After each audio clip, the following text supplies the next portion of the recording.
Welcome to Snakes and Otters, a pointless discussion of eternal questions. Get ready, we're about to live in your head rent-free. Welcome back, Otterites. This is episode 143. I am Martin. And I'm Robert. And I'm Francis. So welcome to an Our Heroes episode, Otterites. A fun one, the King of Cool, Steve McQueen. This fits in this whole idea of appreciating for the craft and all of that, because he was a tremendous actor. Yes, he was. But just, this unique, interesting person. So, Otterites, you'll know him, of course, from a lot of incredible movies from the 50s, 60s, and 70s. So he maybe goes back a little far for the current generation, but he was cool before Fonzie was cool. Yes. Oh, absolutely, yeah. And he died young. He's 50 years old when he died. Yeah. He no telling what he would have continued on with. At one point, he was the highest paid movie actor in the world. Yeah. 74. Yeah. And he was worth it. Yeah, it was 6 years before he dies. He's just coming off his height. Yeah. So, of course, famous for some of my favorite movies, The Great Escape, The Magnificent Seven. The Towering Inferno. Yet it was big. It was a big huge. deal. It was 74. He deal. had the lead, and that was at the height. He was bigger than Paul Newman. It was really one of the disaster movie precursors. I mean, it was it's what made the money that the studio said, well, let's do a few more of these. Yeah. It made what? Famous people in danger kind of deal. So, give you a little background. Difficult childhood, born in the Midwest in Indiana. Moved back and forth between his mother and her family on a farm. Then back and forth to Los Angeles. Of course, everybody in the Midwest back in the day thought, well, let's move to Los Angeles. It's all milk and honey there. And of course, we've explored that a little bit. Yeah. Not so much. Not so much. For a few, but only a few. Eventually, his mother would, of course, marry a couple more times and he'd have abusive stepfathers. That's almost a cliche, I think, but it was real. It happened to him.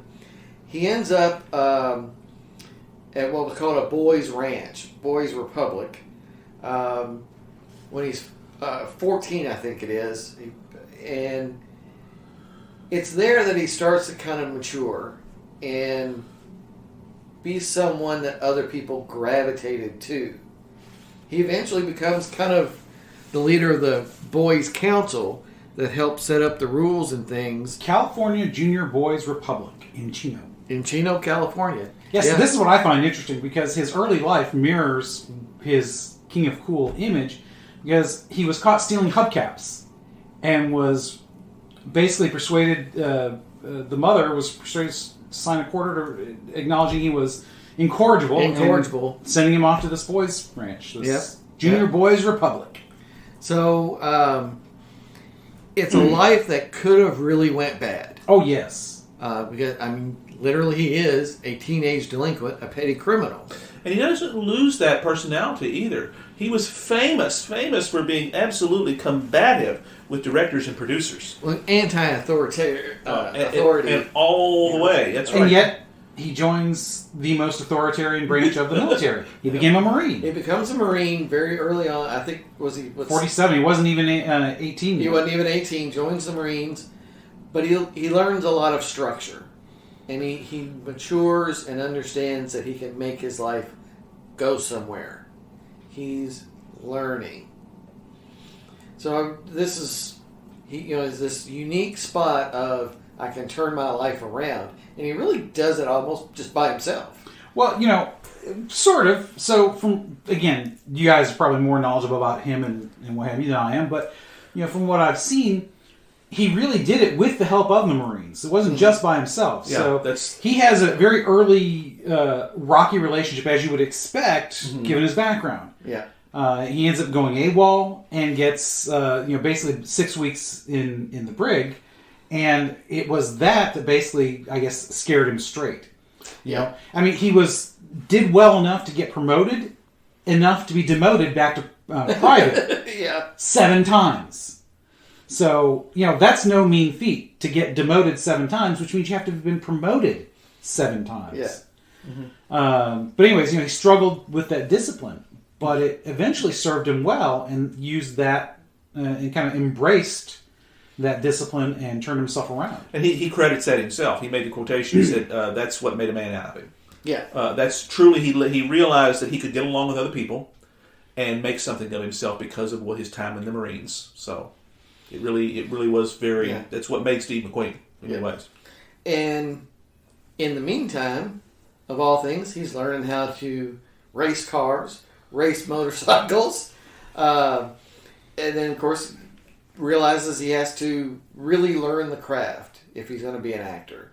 Yeah, and he really works at it. Right out of the Marine Corps, that's what he decides he wanted to do. And he had the GI Bill, and he went and got him a acting school credits, and he did okay. I mean, it wasn't much, but he's doing. By the end of the decade, he's starring in movies. Not starring, he's appearing in movies. He's starting to appear in films. He gets a really big break with a television show, Wanted Dead or Alive. Very famous.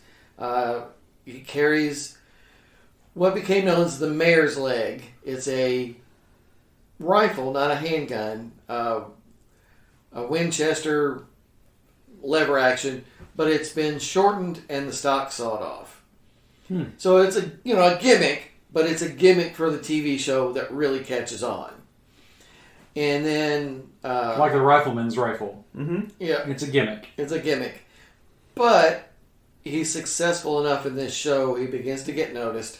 And again, he gets pulled into westerns. Westerns are still huge in the 60s. Yeah, this is late 50s at this point. Yeah. In 58, which, I mean, almost every evening television programming is the 30-minute Western. It's everywhere. I mean, this is it's the height of that the genre. time of all the TV shows in the 50s. If they don't involve Lucille Ball, they're probably a Western. It's very well put. That's right, yes. God bless Lucille Ball, though. Yes, indeed. She is one of the greatest of her craft. Yeah. She should be our very first female our heroes. I agree. We need to work her in there. We absolutely do. Okay. She would be perfect for that. She's kind of in her ascendancy again because there was just this biopic on Amazon with Nicole Kidman in that role and Javier Bardem and Desi and how they really were a team in many ways. But we'll save that for that episode. Yes, we need to work that one in. Yes. So not Betty White, Lucille Ball. Lucille Ball. Oh, absolutely. Lucille Ball predates Betty White.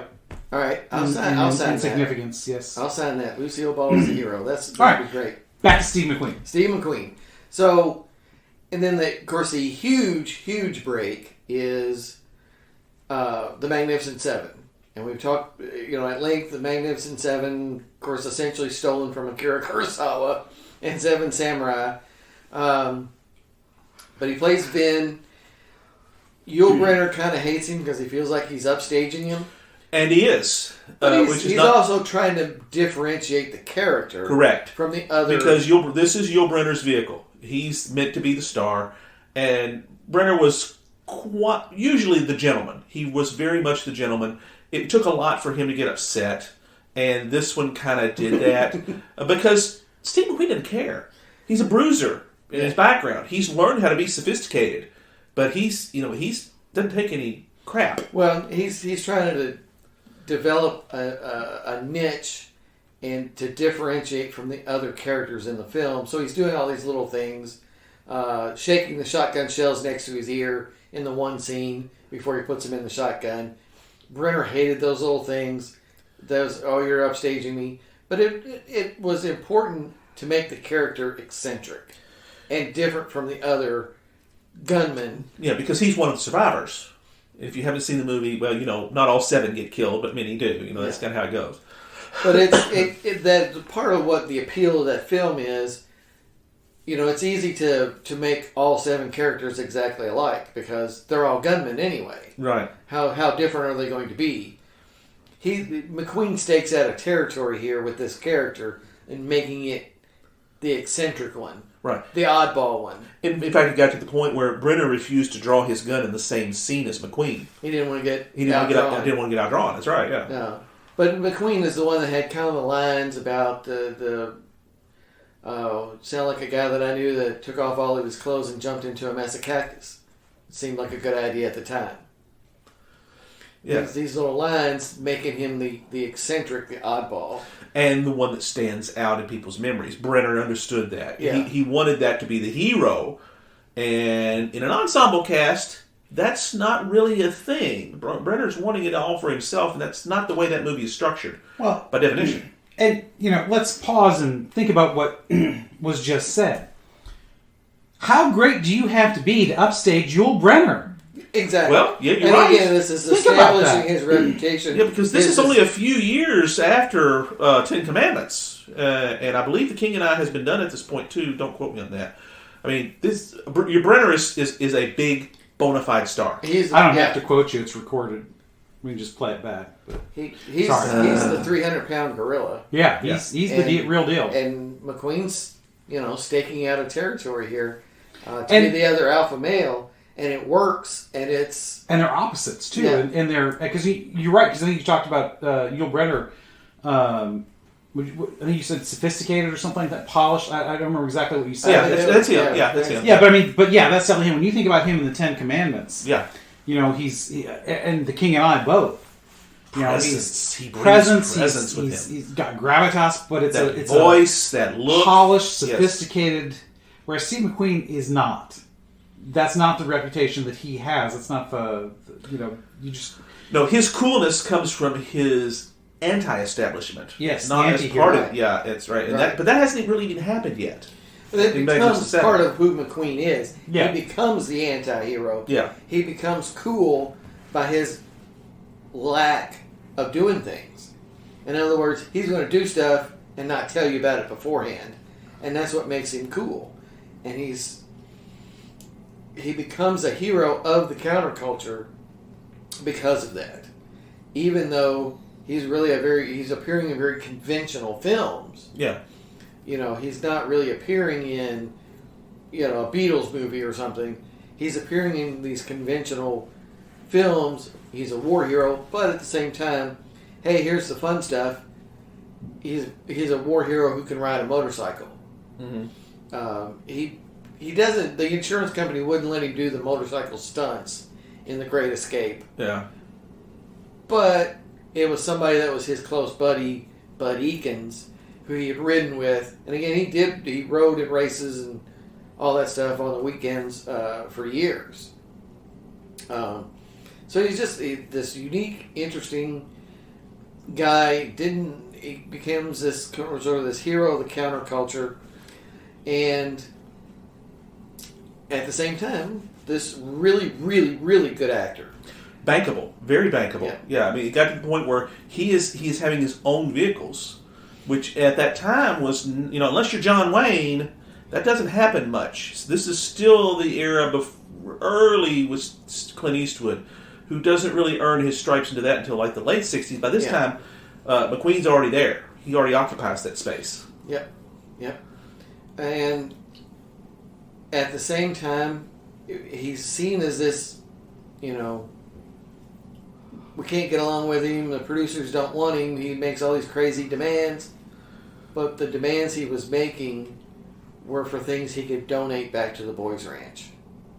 Without, he never told any of these producers, he would just make these demands. Well, I need, 10 crates of Levi's jeans, or I need 200 electric razors. And they went, why do we got to put up with this guy? Well, he sells pictures. What he's doing with all that stuff is taking it to that Boys Republic in Chino and donating it. You'd think somebody would have asked. Yeah, because those are strange requests for everybody else. Yeah. But you got to have an ask. You got to have a weird ask. You got to have a weird ask.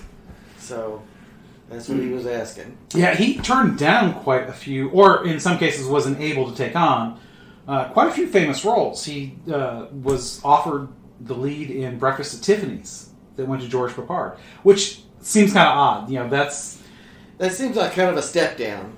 Well, only at the end. Papard was. They didn't know his potential at the time. That's early for him in his career. But yeah, I mean that's a relatively early movie. To me he seems like the wrong type based on what his body of work was. But he was turned down parts in Ocean's 11 and Butch Cassidy and the Sundance Kid, which I imagine, or not imagine, he didn't get that one because his lawyers and Paul Newman's lawyers couldn't work out who was going to get top billing. Who was going to get billing? Yeah. That's right. Yeah, because he would have played Robert Redford's role. Right. Yeah, he played the Sundance Kid. So and plus the driver, Apocalypse Now, Dirty Harry. So he was offered a lot. Yeah, I mean, really big stuff. Yeah. I mean, Steve McQueen even Close Encounters was your first go-to. Yeah, I mean, that was, and he had a long history with Paul Newman. Yeah, because he shows up on screen and you've got a hit. Yeah, in many respects, he's at John Wayne, same as John Wayne at his height. Doesn't matter what he is, put him in that role. Yeah, I was going to say Harrison Ford. That same thing, exactly. Doesn't matter, in the Ford, 80s. Yeah, Harrison Ford becomes that same kind of guy. Yeah, doesn't matter what he's doing, people show up for him. Yeah. And McQueen had that, and would have continued that, I think, had he lived. Had he? Well, I don't know. I mean, he's 50 when he dies. He, right after Towering Inferno, which was a box office smash, right, highlight of his career as far as money making and what have you. He then takes 4 years off to drive around the country in a motorhome and ride in his motorcycles. Right, exactly, because he didn't. So maybe he didn't want to. Maybe he would have. You peak and you realize, damn, I got enough money to do whatever the hell I want. I go ride motorcycles. Well, that's what he does. Yeah. So there would have been projects, I think. Oh, I'm sure there would have been. Well, because he does come back and do some more. Because he does one in '78. I forget which one it was, but well, Tom Horn and the Hunter. Yes, are his Tom Horn and the Hunter, films. the last two. Those both come out in 1980, though. Yeah, they would have. The offers would have kept coming, and sooner or later, it was just a matter of the price tag. He'd have done. It'd have been his choice. He could have picked what he wanted to, if he found the right script. Like so many A-listers, it's all about the projects they want to do. The material, yeah, and you get him the good, And it wouldn't have necessarily had to have been action films. No, not at all. Because he did do stuff other than that. You have to wonder too. At 50 years of age, what movies in the 80s or 90s could you imagine Steve McQueen playing the role of instead of whoever did it? It's probably a little bit more of a thing for us to play with later. That's a good question. I think by the time you get to the 80s, though, there's not a whole lot of bad boy, rebel without a cause kind of movies. True, the movie things change, but he's still a leading man. I'm having trouble remembering exactly his role in Towering Inferno, but it doesn't seem to me that... Was he the fire? He's the police. Yes, the fire chief. Oh, the fire chief. Okay. Fire chief. Newman's the architect. Yes, that's it, yeah. And McQueen is the fire chief. So, yes, at his age, he would have had to probably have moved into more of like the authority figure role. Yeah. But... Well, I don't know. There are a lot of guys... Raiders of the Lost Ark, could he have... Oh, yeah, he might have been able to do that. But then again, maybe he was a little too old. Harrison Ford had a younger relationship with George Lucas, so that's a good deal. The reason why he got that movie, but maybe he could have done some of those kinds of things. But certainly there was a new generation of younger actors coming up that were getting those kind of action sort of things. Plus, who knows how he would have done with all the sci-fi kind of stuff. He had done very little of it. He had done The Blob, but I mean, come on, it's The Blob. Yeah, it's not exactly high sci-fi. It's still fun, though. It is, but it's that's the kind of movie you do much earlier in your career, not later in your career. Probably. Well, he had his chances at Dirty Harry. He did, but and he didn't want to do a whole lot of cop movies, though. Yeah, he didn't want to repeat. He didn't want to repeat Bullet. Yeah. Which Bullet's when you talk about the king, he was the cool factor of Bullet. Not just from driving the car, but just every scene, every step he made. It was just he was a guy who didn't take crap. Just even standing in a hallway, so it was that cool. This is some of the stuff that he was considered for that he didn't get either because of his age or they weren't actually went into production until after his death. So it just goes to show what kind of stuff he was considered for. But again, age and death will keep you from getting certain movies, especially the latter. Especially death, yeah, I can see that, yeah. Although, nowadays, with technology, that's not always the case. That's right. Because, you don't need to be alive to get certain movie roles anymore, as we've seen. Peter Fisher, yeah, there's your example. Yeah. Carrie Fisher, that's a good one. So, apparently he was interested in the Rambo character for First Blood. That went to Stallone, but he was rejected because of his age for that. He would have been too old there. Yeah, although because it was tightly in time. He would have been great. He could have played the sheriff instead of Brian Dennehy. He could have played the sheriff. Oh, mentioned that. But man, Dennehy, he was Dennehy so good. was so good, but Yeah. McQueen could have taken that part. He could have not. McQueen probably would have had better presence for the role. He might not have wanted to take second billing. See, and that's the thing. He would have been. I think if he'd have liked the part enough. Yeah, he could. He certainly Well, could have done considering- that. Stallone's only got one movie, big movie, to his credit when he does First Blood. He's just got Rocky. I don't think even Rocky 2 has happened yet.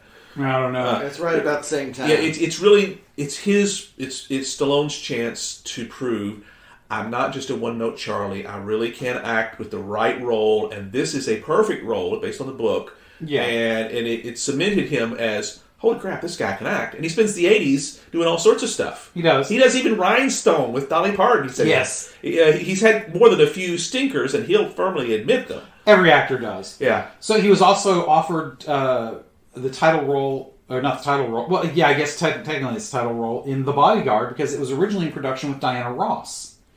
Yes, but eventually that was done with Whitney Houston and Kevin Costner. Yes, the script to The Bodyguard goes back to the 70s. Yes, 1974. So it was in production for 76. Yeah. 76. Yeah, so it was in production for in development hell or whatever they call it for 15 years. Exactly. Which it would have been very different. And that was. But you know what? I think he would have worked out really well. He would have carried it, and I mean, hell, he could have probably even done Bull Durham. No, because he was 50 when he died. Some of Costner's movies could have gone. Costner is kind of the poor man's McQueen to a degree. He tried to step. He's a more goofball version of him, because he does comedy very well. Yeah. But yeah, he's too old because he couldn't do. Yeah, don't get me wrong. We love Kevin Costner. He's fine. Oh, absolutely. Yeah, it's a good. He does good things, but because Costner was in his ascendancy when he does Bull Durham. Yeah, and that's what 88, I think it is. It's before so Dances with Wolves, which is that'd have been late. Yeah, you really got early 80s stuff in the early 80s that he may have gone with. Good question. I know we probably can't pull a lot of the stuff we're thinking of in the 80s, he would have been too old for. To take the title. It would have been different. It would have been a different. He would have had to have been willing to take again, sort of move into those authority figure. Sooner or later, he has to. He was also interested in Quigley Down Under, which had been in development since 1974. He'd done a great job. He would have done a fantastic job. We love Tom Selleck. It would have been a whole different movie. Now, he could have done either Quigley or he could have done the rancher. I'm forgetting his name. Alan Rickman? Well, I was trying to think of the rancher's name. But yes, Alan Rickman was the actor. Right, yeah. He could have done either one of them. Yeah, we love Alan Rickman too. I mean, yes, Alan Rickman. He's great just about anything. Yes, he can be so serious but have just such a great bit of humor. Which kind of leads me to the question: what would you do in Die Hard if replace Alan Rickman with Steve McQueen? No. Well, can't do it. As good as McQueen is, I don't think he can pull off a European. And he could have done essentially an American. Yeah. He could have done the character of McClane. That role earlier. could have been. John McClane would have been a very good role for him. That's his type of movie. If that could have been developed earlier. Yeah, it could have been done in the early 70s. Because again, McClane is 35 to 40 is going to be the age max. I mean, Die Hard is technically a sequel to another film, and Frank Sinatra played the role. Right. Well, Frank Sinatra was originally supposed to be Dirty Harry. Yeah. Well. The book is Nothing Lasts Forever by Roderick Thorpe, and it is a sequel to an earlier book I think called The Detective. Okay. Or maybe that's the name of the film. And Frank Sinatra plays the title role. Because of the development length, they rewrote it and separated it so it's not a sequel, made it unique. But like Al Powell is a character in the book, and the book is. The book's very different. I'm still looking for a copy of it. I want to find it somewhere. But in the book, McClane's rescuing his daughter who works for an oil company. And the oil company's dirty. Mm-hmm. Whereas in Die Hard, they kind of transform it to this Japanese corporation that... It's a tech company. It's just being robbed. They're just being robbed. And they're not necessarily dirty. Yeah, they're sitting on $600 million of non-negotiable negotiable bearer bonds. See, I knew this. I knew you were going to go there. I knew you were going to make that quote. Yes. So why is the company sitting on $600 million of negotiable bearer bonds? I mean, why does Apple sit on all of their money? Right. Is it ethical? Is it unethical? Whatever. They're not indicted sort of in the film, whereas in the book the company is very much dirty. Yeah. And the daughter. So are you saying that Apple was dirty for all the hundreds of billions of dollars of cash that they just sitting on that they could be putting to use, creating jobs and value in America? Well, I think you just said that. Well, sometimes the question answers itself. And when you do that, I'm just absorbing it from Robert a little bit here. Right. Well, he's quite the Apple critic. I am, even though I have become a user of the hardware quite a bit. I love their products. Wearing the Apple Watch, using the iPad Pro, with my iPhone sitting somewhere. Well, my iPhone's here. My iPad Pro's what I'm using. I don't know where my iPhone went. And I have a MacBook downstairs. Yeah. The hardware, I will admit is great, but the company still pisses me off on a regular basis. Now, as far as McQueen and Die Hard, I don't think he wouldn't have taken the role of the deputy police commissioner or whatever. He's not going to make himself be a putz. He's going to be the leading. He's going to be the leading man or a supporting leading man as he ages. Yeah. And you might have been able to talk him into taking the role of the Agent Johnson instead of Robert Davi. But that would be probably better. But he's made fun of though. Robert Davi plays it tongue in cheek. Love Robert Davi. He makes something that should have been nothing and makes it just a putz with a smile and a smirk. Yeah. And it. But when you think of Steve McQueen, partially this is because he died young. Yeah. Because he died 5 years younger than me, so damn, he died young. With you on that one. Because again, as we've said before, and as we talked about in the show prep, old is somebody who is 10 years older than me. Is now a sliding scale. Yeah. But you think of him as the action kind of guy because of the things he liked to do in real life as well as what he. I mean, we haven't even talked about that. When he had to drive if there was driving in his movies, he drove. He did his own stunts. Yes, for that stuff. a lot of the stunt driving in Bullet he did himself. Again, insurance wouldn't let him do the motorcycle stunt at the end of The Great Escape, but he still did a lot of motorcycle riding in the film. Right. But he's gonna. You think of him as the leading man. Yeah. So he would be Crash in Bull Durham if it had been made in the 70s. He would have been John McClane. Mm-hmm. I don't think he would have been Han Solo because even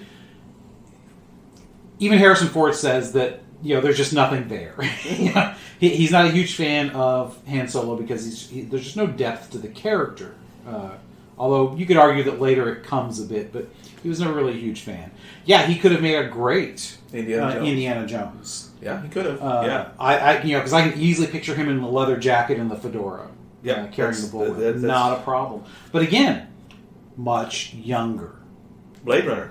Blade Runner. Now, but again, Blade Runner he could have. I don't know if he and Ridley Scott would have gotten along, but he could have done it. The kind of the part though that would have made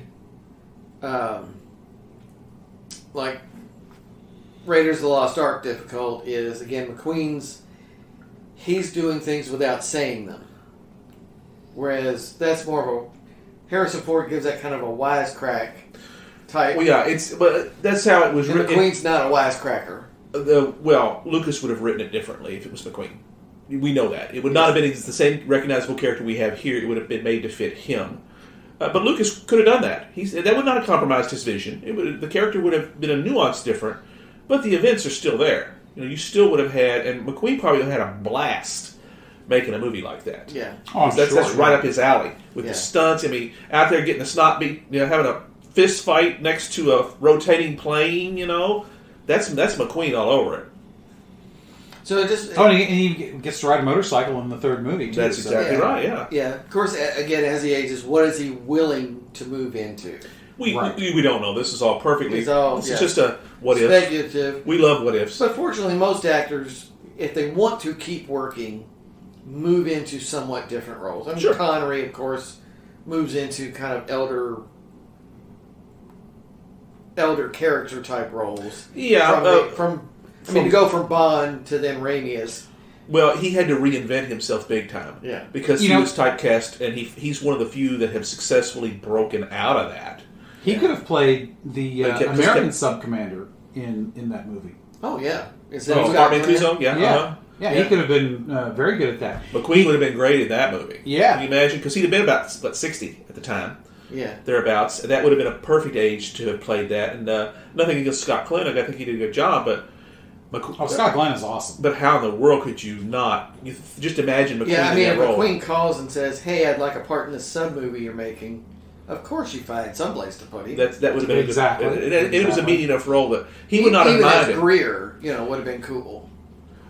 Perhaps there's not enough role there though. He's not enough in the movie. I can't imagine he would have. Well, but you find a way to make more Greer if you. Well, if you got McQueen, there's some truth to that. He wouldn't have played a Russian. I can't see them doing that. I don't.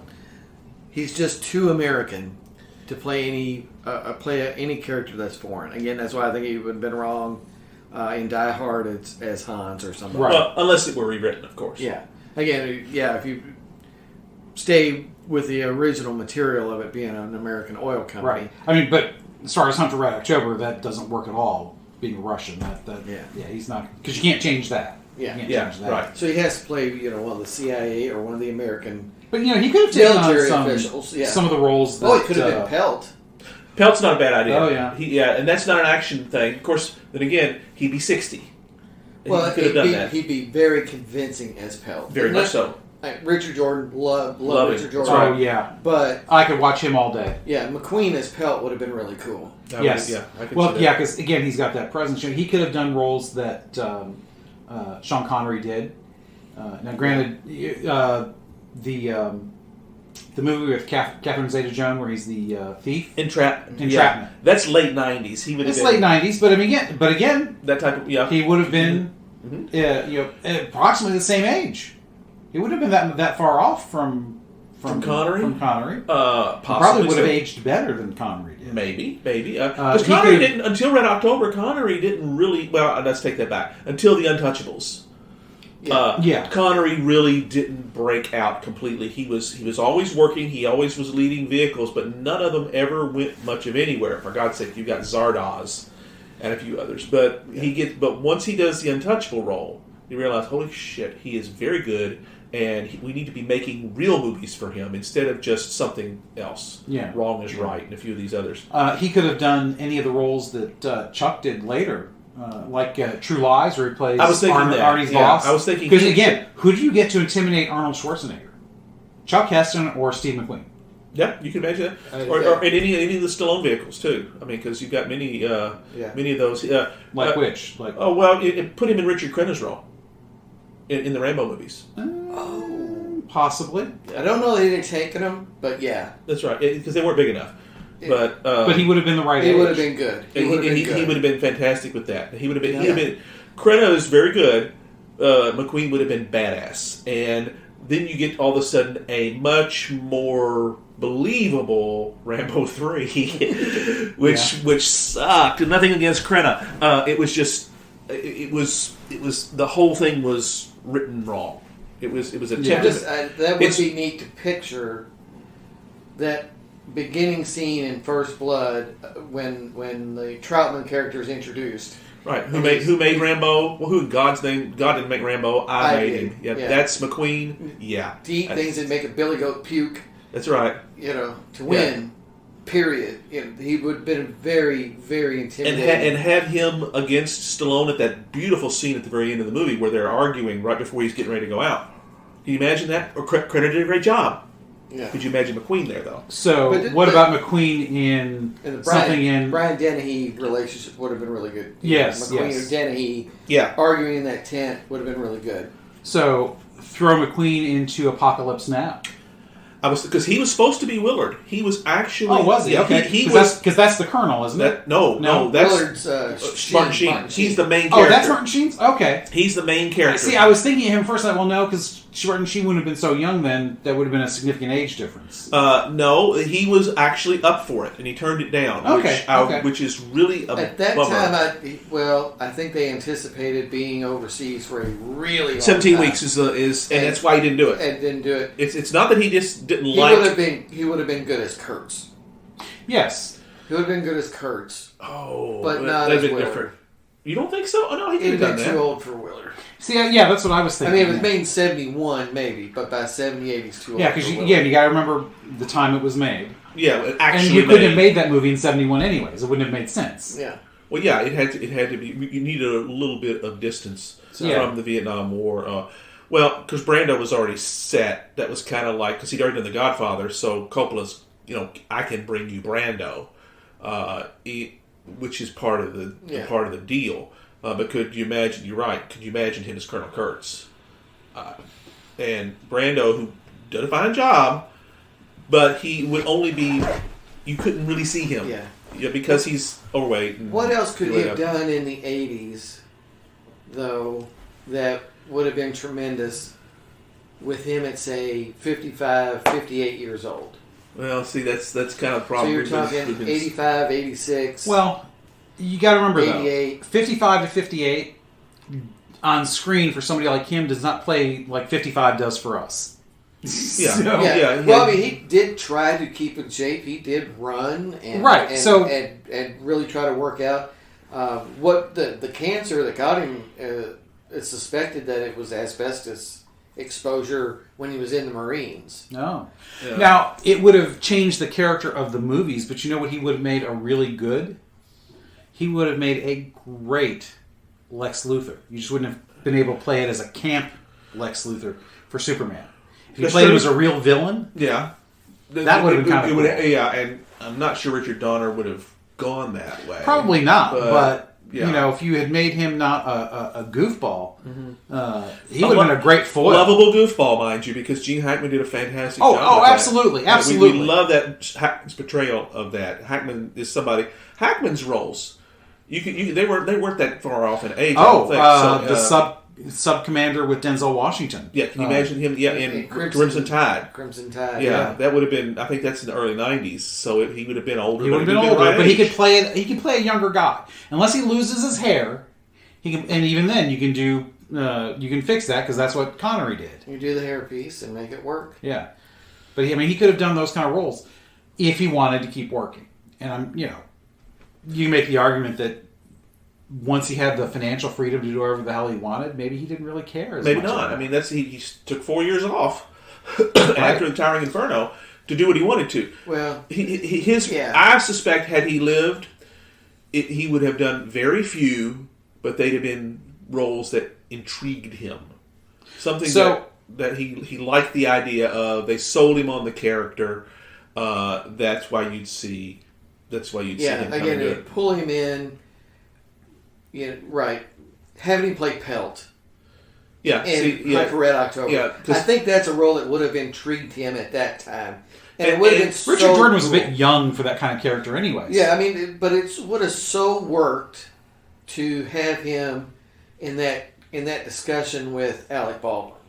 He would have made a great general or colonel in any of the Gettysburg or Civil War movies. Yes. He would have wanted to do Gettysburg, I think. Yeah. He would have wanted to do Gettysburg. Yeah, because he'd have been in his early 60s at that age, and that's perfect for that. Yeah. He could have done that very easily. So let me throw this out. I'm going to be a little contrarian. I'm going to pretend I'm Martin. Good. Go for it. So, one of the reasons we pick different people for these Our Heroes, People You Should Know episodes, in particular, is the dedication to being the best at what they do. Mm-hmm. So, and you guys talked about how great it is. But you know what? As I'm sitting here thinking about the kind of stuff we're talking about, we're not talking about a whole lot of range. I submit that maybe his master of the craft is less the master of the craft as much as it is a master of being the king of cool. Well, but he did do some Now roles discuss. that were less action oriented. But yes, I mean, you're right. He always plays the same type of character. He did lean towards Yes. the action oriented person in most of these. A little bit combative because even in Towering Inferno, he he's an authority figure, but he's combative. You know, he rails against the building so damn high that you can't reach him. Yes, you know, that sort of thing. Because he very much rails against that skyscraper mentality. So he's a protestor. Well, he's that An action anti-hero guy. Or that contrarian hero might be the better. That's a better way of putting it. Yeah, exactly. Because he's not. Because anti-hero today means, you know, like Punisher kind of. I was going to say we must be telepathically linked. That was the word I was going with. He is a counterculture figure, an anti-hero style figure. I think the parallel to someone like Clint Eastwood is a good one. Yeah. Because they came up kind of the same way, making a mark on television first in a Western. Right. Moving into a Western for sort of these beginning film roles. The roles are very, again, action-oriented, do not talk kind of roles. Bring the presence, yeah. And then moving into police-type roles. Again, Bullet and Dirty Harry are very much films of the same era. Yeah. You know, again, the same type of police Well, yeah, so officer. if you want to see what McQueen's going to do, look at Clint Eastwood's career. Yes. Well, but theoretically, you know, because again, I freely admit that the fact that he dies at age 50 limits us as to seeing what but he your do. Your point being, where's the range? Exactly. I think the thing is, up to that point, even Eastwood hasn't displayed that much range. And his range comes later as he begins to direct. Well, yeah. Well, all right. Well, let me give you a counter as far as that. Yeah. Chuck Heston. Yeah, you're right. Chuck shows far more range and dedication to the craft. Yeah. At a similar, although he's a little bit earlier, but he essentially occupies the same time frame, just about 10 years. Starts about 10 years sooner. Yeah. And he shows far greater range. He deliberately seeks those out. Chuck does. Well, again, though, he's dedicated to the craft. Correct. That's why he does. Yeah. That's why Chuck he plays is one of those guys that is probably he's the quintessential perfectionist as far as what he does. Yeah. He is. He is professional. Well, and I think I even pointed out, you know, he talks about in his book about, you know, practically every role he hires a speech coach to get it. But it's like, I can't see any difference. Yeah. Well, and Heston he's more attracted to the stage. He is, yes. That's where he comes up. Yeah, because he comes up Eastwood pre-TV. Yeah, Eastwood never really does the stage. Yeah. I think McQueen is very limited on the stage. They are much more movie guys. Yeah. And that's but because I think time moves. Yeah, I further. think the range would have been there later, as we saw with stuff like Midnight in the Garden of Good and Evil with Eastwood. Mm-hmm. I think McQueen would have taken roles like that where he would have pushed himself out of these regular parts. Well, if you talk in about the Line of Fire, that's another great Eastwood move. In the Line of Fire was a great one. That'd be a good one that McQueen could have done. Mm-hmm. Heartbreak Ridge, you know, the aging soldier that comes back. These are those again, though, these are not hugely different. No, they're not. Yeah. The range. You're right. Could he have done regarding Henry? I don't think so. Maybe. I don't know. I'll give you Clint Eastwood's break of character is the one, The Bridges of Madison County. Yes. That shows that he can play a very different kind of character. Not that different, because he's still it's a bit more of a romantic lead. That's right, yeah. If they wanted McQueen and thought he was right for Breakfast at Tiffany's, then I think he could have pulled it off. Probably, but again, he's much younger. When you're younger and good looking, you know, especially when you're early. Yeah, because again, this is very early. He wasn't a star yet. Maybe he could have been molded in that direction, or maybe if he'd gotten that role, his career would have gone in a different direction. He would have been a romantic leading guy instead of an action guy. Right, but by his very nature, he seems to be playing roles that speak to his personal nature. You know because juvenile delinquent, getting sent to the brig, demoted and promoted 7 times. I mean, he's a lot of the characters that we think of as that king of cool. Okay.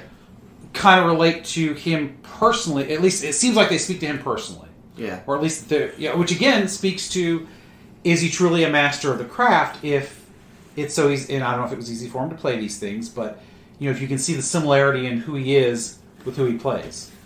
Well, I'm going to give you an answer. It may not be a satisfactory answer, but first, let's bourbon break. Let us bourbonize. Well, Well, we then haven't done bourbon it will yet. make most things satisfactory. All right. Well, I think you'll live with this. So then, what did I pour? 4 Roses.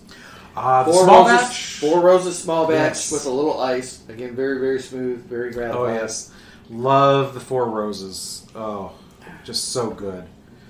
Francis, 1792 again. Oh, so You know, take when you, one find, when you 1792. find one that works, yeah. and it was a nearly full bottle, so there was plenty of it. Yeah, absolutely. So Probably not so much by the time we're done today, but but that's We'll all stick right. with that, yeah. The bellies are very full here at Yes. Studio R. Yes, Studio R here in the atrium. We had a very good chili. I gotta say, it came out much better than I thought it would have. I'm thinking I made a chili, had a mix of chicken sausage, beef, lean beef, and pork. Mm-hmm. All ground. So it's basically ended up being 6 pounds of meat, which is quite a bit of meat. It's a big old honking thing, yeah. And some black beans, Mhm. and of course the tomato base for all of it, and spiced up very well. It was very flavorful. You had Yes. you had a lot of really good, interesting flavors. And they worked well together. I was worried that they wouldn't, because it's the first time I've done this. I liked it. I liked when it. I cook, I like to experiment. I don't cook often, but when I do, I like to experiment. Yeah. If I were to bake, I would follow the recipe, because that's the rule. When you bake, you have a recipe. You have to follow the You formula. have to follow because you got to make it cook up. Because otherwise, it doesn't Right. work as well. Yes. But when you're cooking, You don't have the chance to intercede with baking. yes, that's very But true. with stovetop cooking, if it's not quite right, You can well, okay, season, you can do whatever. we you can can need add some more stuff. moisture. Sing and whatever. dance, puppet show stuff, the whole 9 yards. Exactly. Yes. I'm thinking I might need to because it got pretty thick there at the end. I think I need to add either more tomato, which I think it's already too tomatoey. Thinking about maybe adding a little bit of beef broth to loosen it up a little. Yeah, that would work. Yeah, That beef would work. stock is better. Yeah, well, yes, beef stock. Yeah, beef stock's what yes. you want. Yeah, and I've used I that mean, before. First, I would pull back on the beans a bit. Well, that would also help this because That would again, help it. Beans have a tendency to coagulate things. yes, together. well, because they absorb. That's They correct. absorb. So And they were black beans, not regular kidney beans or they any were. kind of. I think that really made it. They were nice. the right bean. There's no doubt. Yeah, Yeah, I think that made a definitely big worked difference well. and made it work. But pull back some on the beans. Your meat was good. It was on point. Seasoning was just about right. I like the. You can pull back a little on the tomato, but I thought it was good tomato. Well, it was an flavor. interesting counterpoint because tomatoes it's a little sweet, Yeah. so it came off a little. And these were not just the tomato paste and tomato sauce out of the can, but also had a jar of canned tomatoes, which I threw in the blender because I'm not real big on chunks in my Yeah, stuff. we buy That the works. crushed tomatoes that do that. Yeah. So, but that really also doing that in the blender helped also bring the sweetness out of those because it broke that open. So you had an interesting mix of the sweetness as well as the spiciness and the different flavors with the meat. Yeah. I was very pleased, but I think I'd do a little more to it and it will be even better.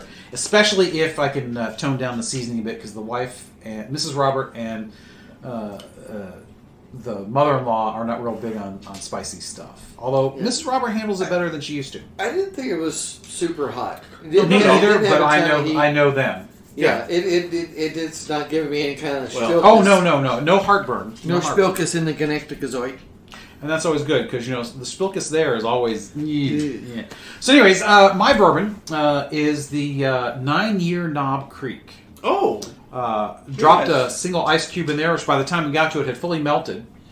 So it's still a little chilled, but it was somewhat diluted. But the 9-year is probably not a bad one to dilute just a bit. Yeah, And that's cool. very smooth. This is one of those bottles that I got from the kids a year ago. And I haven't quite finished it off yet, but we'll help you with that. very smooth going down. Just a great flavor in the mouth. You get both a little bit of that woodsy that Martin so loves, as well as a little bit of that sweetness that some of the bourbons have. It's a good compliment to the chili. So my You're an answer- hour early, Bosco. So Bosco Yes. came in. You may have heard the door open, Otto writes, and he's standing here by my chair as if it were 4:30. 4:30 is dinner time. It's food time. Yes, Yeah. he's like, you guys had dinner. Where's mine? Human, feed my belly. Yes, well, that's all day. Well, that's Human, right. my belly needs the food. Well, I'd say I could give him a bone and have him go off, but this is where he eats his bones. No, yeah, it's all right. Yeah, we're squatters today. Yes. He's been sleeping behind Francis's chair a good portion of the day, surprisingly. Good for you, Bosco, buddy. Yeah. Oh, this gives us a lead in to introduce Francis's new dog, which we have not. Oh, yes. How could we forget? We forgot. Yes. Yes. Oliver. Oliver. That's You right. should- I'm going to go Zsa Zsa Green Acres with his name. And Okay. Oliver. All right, Oliver. that's not bad. You need to post a picture on the blog. I can do that. And put a You know, picture We of- literally just You know got what? him yesterday. I mean, it's 24 hours. Right. As of when But we you have record this. pictures on your phone, which we are very impressed with. Well, Her Majesty sent them to me. That's correct. And Well, to you the don't have to- daughters. see, now I was thinking you took You them. thought I took them? Yes. No, I'm not the photographer. My wife is. Well, you got a camera on your phone. Everybody's a photographer. Well, nowadays. I suppose, but that's no. He See, is now I'm not as impressed. sorry. He's an Eskimo Spitz type, so I've been told. Long neck, Big pointy ears, big pointy forward ears. facing. Yes. Yeah, he's a very mellow dog. Yes, now that kind of dog is mellow. That's correct, yeah. I had an Alaskan Malamute Shepherd mix growing up. Oh my God, he was so mellow. You'd swear he was high all the time. He was Yeah, so no. mellow. I'm this- envious. this I'm dog- looking forward to Mello. Yeah, he sat with. Well, now, he how sat old with is Mrs. 2 years. Oh, okay, so he's an he's adult. not a pup. Yeah, he's an adult. Okay. Yeah, Oh, so he's not. Oh, okay, so he's smaller than at Yeah. least. There's no scale in the picture, but it looked like he was a small dog. He's not exceptionally, but yes. He's How much bigger or smaller than Much Dennis? smaller Or than Bob that. Oscar? Much smaller. Okay, so Well, I mean, a what little small. Don't know. A little smaller than our previous dog, which you all know. smaller than an Ari? Yeah, absolutely. Oh yeah. wow. Not exceptionally so, but a little bit. Yeah. Okay, so he's Oh, he's tiny. 18 pounds, 20 pounds. Never been. He's a lap dog then. Yeah. Not quite, but almost. Well, for you he's not. For us he would be. Oh, yeah. I mean, he would be. I mean, He's- Wilson the Wonder Doodle sits in my lap, and he weighs 30 pounds. Right. Well, if and I yet- sit on the floor, Bosco will sit in my lap. He thinks Yeah. he's a lap dog. He weighs 72 pounds. Well, Wilson has taken, of course, early on he figured out how to jump on the bed. But now if you stand in front of him while he's standing on the bed, he will put paws on your shoulders and give you kisses, like a big hug. Wow, he can reach your shoulders? Yes. Yes. If Wow. I stand at the bed and he's on the bed, boom, he'll be right up on my shoulders, and I mean face to face. Well, I guess it's been 2 months since we've seen him because we were at Francis's place last time, weren't we? We were. Yeah. So yeah, it's been 2 months since we've seen Wilson. Yes. Dogs can grow quite a bit in 2 months at that We age. think he's plateaued. We think he's there. Of course, the vet has had the the surgery time for him. He's neutered. so that he will bark with a higher pitch. Yes, the Interesting Vienna the way- Dogs Choir. Interesting the euphemisms we Vienna spot. Dogs Choir. Nice one. He's Nice doing the one. Vienna Dogs Choir, and so he's a little less Hump Luke Picard, a little less Anakin Sky Humper than he was, Yeah, but not a lot. And the Really, hits, I always thought it was Anakin Skywiner, but the hits keep coming, don't Well, they? I made up a whole list. I mean, Ernst Stavro Humpfeld. I was doing all kinds of nicknames for him when he was nice. in his aggressively humping things phase. He's a little less of a Mississippi leg hound, but Oh yes, well that You was just keep- Bosco. you just even keep though rolling, he was don't you? You just- snipped There's as not well, one. but he used to hump legs all the time, Not a especially euphemism unused here. the Yeah. wife's Mrs. Roberts' best friend. He would hump her leg all the time. well, Wilson likes to wait until you're sitting on the couch, and then he seems to favor left arms somehow. I guess because I'm always sitting with my right arm on an edge. But he likes to get a hold of that left arm, and he gets a little bitey on the shoulders. So what you're saying is he likes to screw the left. Good for him. He's already showing conservative tendencies. Indeed. So yeah, but this is great. Now Wilson the Wonder Doodle has a new friend, Oliver. Yes, I'd say we should have play dates with all of the animals, but Bosco would not like that. No. He is not. Oliver. He is not a fan. Matter of fact, when we take him up to Shively Animal Clinic for his various things, so like he had a growth right here. I don't know if you guys remember. I told you Yes, that. yes. He had it removed, so it is gone. Looking good, buddy. Looking good. He then sprained his leg on Christmas Day. Oh. We were out on the deck here playing, and so we took him in to make sure there wasn't something wrong, but it wasn't tender, like, he didn't break anything. Yeah. But when we go there, he is far more interested, although the last couple of years you couldn't because they make you sit in your car. Yeah. He's always been far more interested in the people there rather than the animals. Oh, yeah. Yeah. Oh, yeah. He's like, he will ignore the animals entirely. Wilson loves to play with the vet assistants. Oh, sorry. You moved forward. I can't quite reach you if you move forward. So, guys, let's wrap this up. Oh, yeah, Steve McQueen. Steve McQueen. That's right. The non-answer to your question is, I don't think we can know what he would have done with his craft. Well, that's a fair question, and I did acknowledge that. Yeah, because, again, at the time of his death, he could still get away with playing the action roles. Yes. 50 can play 40 in Hollywood. Yeah, so, but that would have been the break point moving forward. What would he have done? Yeah. I personally think, yes, he could have taken on anything he wanted to, been a success, could have moved into the same kind of roles that Eastwood moved into. Again, things like Bridges of Madison County or whatever. Yeah, those are not bad. He would not have had to have been relegated to strictly the Gruff police captain. or the authority figure senator roles. I think you hit some Again, as right as he would have been for Pelt or somebody like that. He's not. He's could have creating done his own anything. vehicles. Yeah, Eastwood is not starring in any other movies that he's not the star of. Well, he's also... He'll direct them, he won't star. Eastwood rarely, when he was still working, obviously, was doing anything that wasn't produced or directed by himself, period. That's right. Yeah, he got to the point where... And he's a damn good director. He is. He's very an good amazing... director, He's directed so many of them. And he is... I- there's a craft guy for you, not just the actor, but the director. I don't know that McQueen would have went there, but I think he could have done... Again, when you get to that point, it's your vehicle. He's an elder statesman. He could have done whatever he wanted. Yeah. He probably would have mixed in a few of these authority figure supporting roles with a few elder lead type small film roles. Maybe he would have like done... Eastwood. He could have done Paul Newman kind of stuff, too. Yeah. And maybe he would have done what Paul Newman did and got more fully into racing. Because, that was a big love. Sure. Oh, yes. So, yeah, he could have done more than that. He could have, maybe he would have done his own dressing. Yeah, I mean, Newman Haas versus McQueen racing in open wheel Indy 500. It definitely could have happened. Oh, yeah. So I think McQueen, and they were rivals anyways, friendly rivals. Yeah. He could have been anything he wanted. I think he was that good. One thing I cannot see him doing, not that Clint Eastwood or... Paul Newman did this, but never would have seen him being the ubiquitous guest star on The Love Boat and Fantasy Island and those sorts of things. No, he's not going to do that. That's about the only thing, which is a shame because you know what? I think he would have made a pretty good Mr. Rourke. Interesting.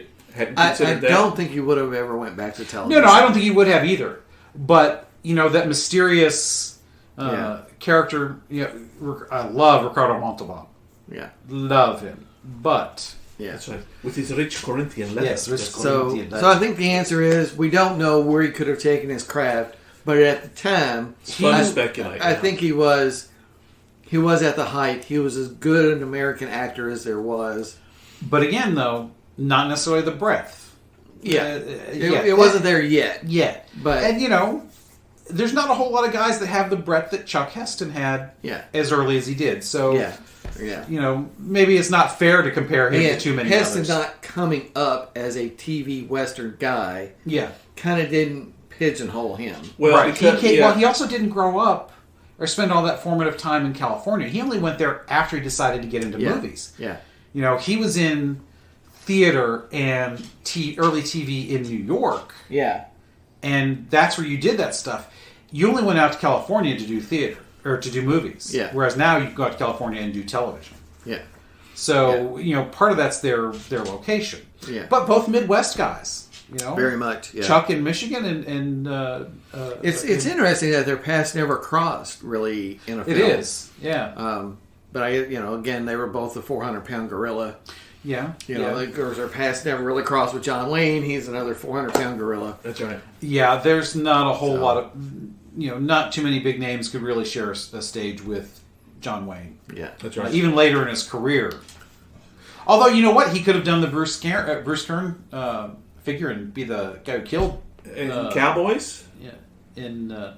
I don't know if he wanted to play the villain. I don't know. Maybe. Yeah. And Bruce Dern was... That would be like the only role he could take in a John Wayne film would be the guy opposite him. Yeah. Well, in The Shootist, and of course, Jimmy Stewart is the doctor. Mm-hmm. That could have worked for McQueen as well. Think about those guys. So, what kind of films could he have done that a Jimmy Stewart or a Henry Fonda might have done? Well, those guys might have been too old to... they are live. But I mean, what kind of roles did they do that he might have been able to do? Yeah. What? Don't so start. Let's wrap up and finish up. Again, we usually ask, why is this person a hero? Or someone we should personal, know. Because I always challenge Francis on that. And since this one's mine, I'll have to go again. He was so cool. This anti-authoritarian type person, yet not cruel about it, not mean and vicious about it, but just, I'm not going to talk about what I'm going to do. I'm just going to do it, and it's going to be cool. So that's I can see that. I can see that for you. Yeah, it's so cool. Something that makes him a real hero for us. So lots of enjoyment. Yep. In his movies. So let's finish this up, guys. And Francis, what's next, buddy? Rock and roll bands. That's what we're going back to. Rock and Roll 2, Electric Boogaloo. Yes, that's right. Electric Boogaloo. Yes, we're going to do it again.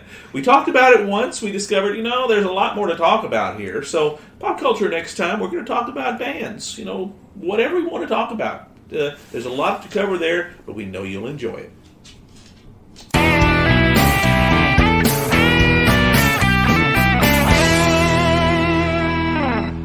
Hope you enjoyed another pointless discussion of eternal questions. Remember, new episodes published every Friday at noon Eastern. Spread the word. We're on all the major podcast platforms. And leave us a comment or review because that helps others find us. We're on Instagram, Twitter, as well as our website, snakesandotters.com. I'm Martin. And I'm Robert. And I'm Francis. Join us next week. Same snake time, same otter channel.